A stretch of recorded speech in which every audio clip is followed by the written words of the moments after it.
For this presentation, we will present our views on the live 8K production using 5G millimeter wave. Okay, so this is from our marketing presentation. Actually, this is from the third party that expectation about the 5G economic scales. You can see this is a really large number covering different areas of 5G. For sure, that's the video that still will be at least the top 3 or maybe top 1 of the use cases for the 5G generation, maybe even in the future. So from the third party expectation, I think that the values are very good, very large, and it goes rapidly in couple years after 5G formally rolling out. And so far, we can see that there are 800 million users engaged with social networks, and we can see that for more and more people just watch the live videos, live sports, esports.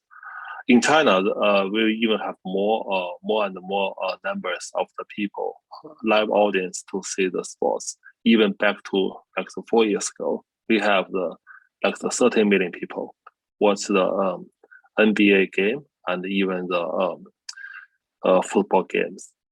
And for the we also see a very business trend for more and more people just spend their money based on the live stream commerce. And for the this is for Taobao. This data is $15 billion US dollars in 4 years ago, and for this time, this is even much larger than this number. Sorry, I don't have the exact number, but what I can see, that's this increased very rapidly in last several years. So we see that for 5G can contribute in every areas of the video, from the content production, to the content delivery, and eventually to the media consumption. So for this presentation, we will focus on the first area about the content production, but I also want to remind the audience that we also have a very good solution for 5G for unicast cellular network and the 5G broadcast network for the distribution, and to support the new terminals like the XR. We also have very good design. We enable the wireless XR, and we also have some some solutions to support the new service like the live stream e-commerce. Okay, let's come back to the content production. For the content production, most likely it will rely on the 5G uplink transmission. So from a Qualcomm perspective, even a couple years ago, we realized that upload speed also just as important as downlink data rates. So this is for the latest Snapdragon platform. You can see with uplink MIMO, you can see with integrate sub-6 carrier, which is commercialized all around the world, plus the NR millimeter wave carriers, we can eventually achieve the 3.5 gigabits per second. This is a peak data rate we can expect with aggregated sub-6 and millimeter wave network, which is we want to emphasize that both the sub-6 and the millimeter wave have commercial deployment worldwide. So this is not something still in the remain on the paper. This is just what we can achieve with our latest Snapdragon platform. And for the 5G video production use cases, we noticed that since the later stage of the 4G, there's some implementation for the video backpack, which use HEVC and other HEVC for the heavy compression. This is for the remote live video production with acceptable latency. The data rate usually, for UHD, this is 36 megabits per second, and for 8K from CMG requirements is generally around 100 megabits per second. This can be easily deployed even with some 5G commercial network.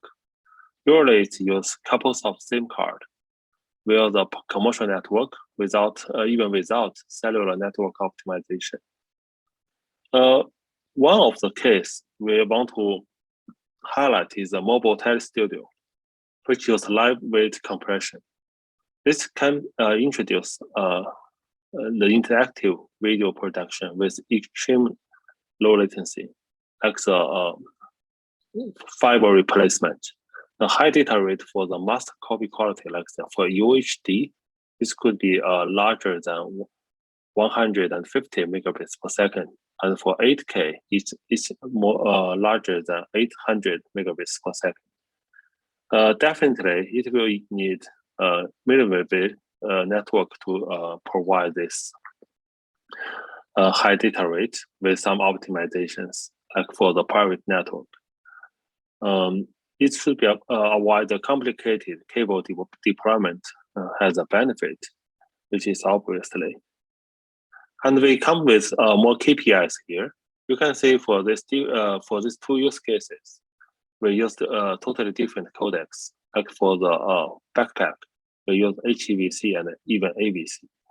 And for the mobile telestudio, we notify that currently several companies mentioned about NDI. Of course, NDI can work, but we want to emphasize that GPAC access, which is already used for the UHD channel by CCTV in China.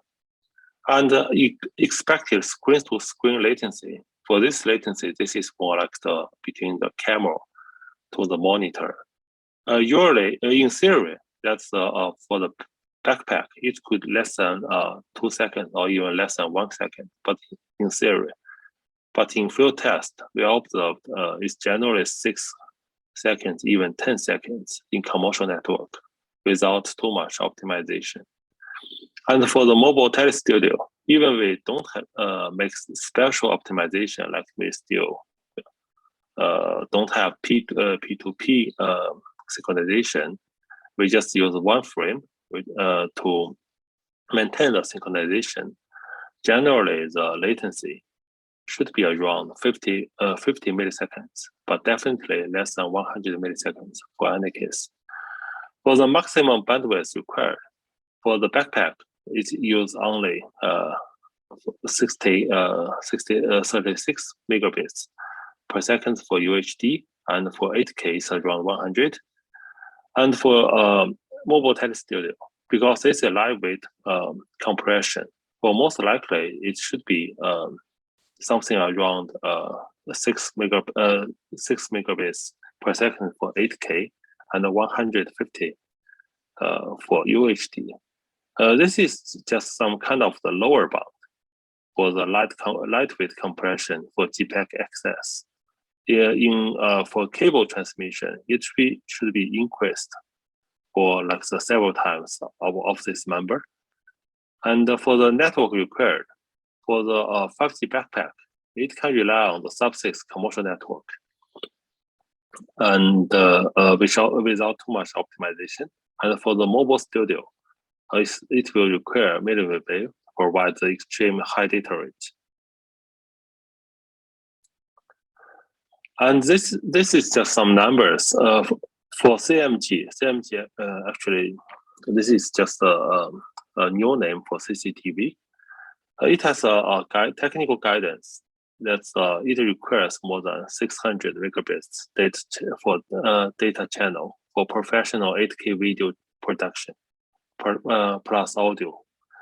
And for the uplink heavy feature structure plus millimeter wave large bandwidth could enable that 8K production, while sub-6 is not capable because it only has a limited channel bandwidth.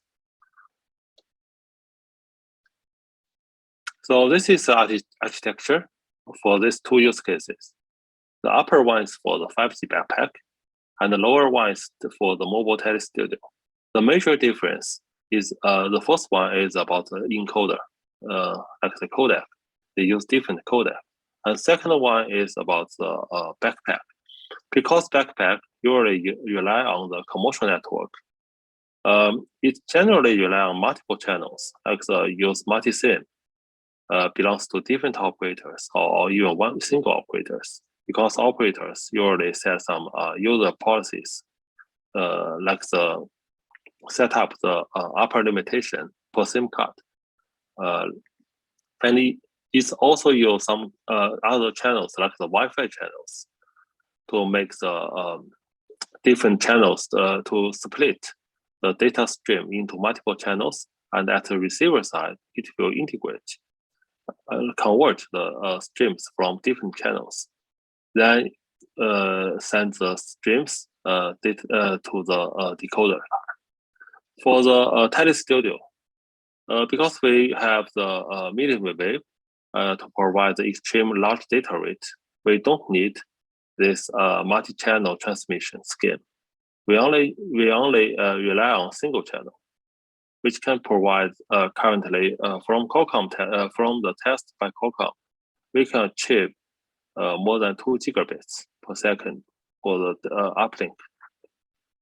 In theory, it can reach to 3.5 gigabits per second. So we only rely on a single channels. So we can fully rely on the specified codec and the decoding schemes. So that's the second. That's the second difference. We don't need the backpack. We don't need the private solution for this channel.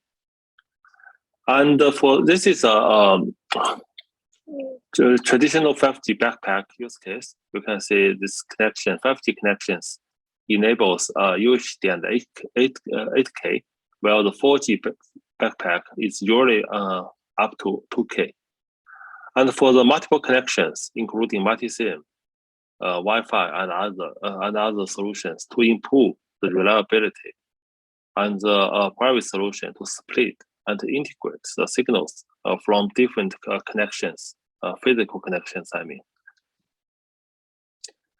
And this is a trial we did early of last year. That's we use a millimeter wave to transmit the 8K stream.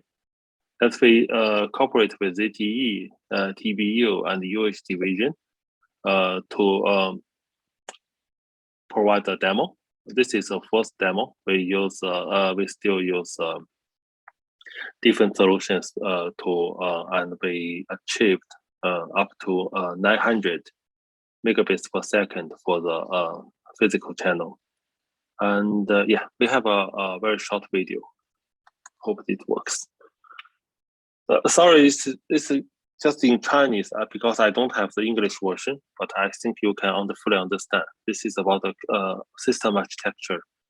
We use the 8K, we use the CPE integrate with TVU, and we use ZTE network. At the reception side, we also use our Qualcomm CPE. And this is an 8K camera to get a live stream, and this is a converter, and this is a CPE, and this is TVU box, and this is ZTE G-Node B, and this is receiver side. You can see we can achieve very stable data rate larger than 900 megabits per second by ENTC network. And for uplink, we have 2 CC. For each CC, we had 200 megahertz. And yeah, this is a compression of the camera. And yeah, this is a summarize.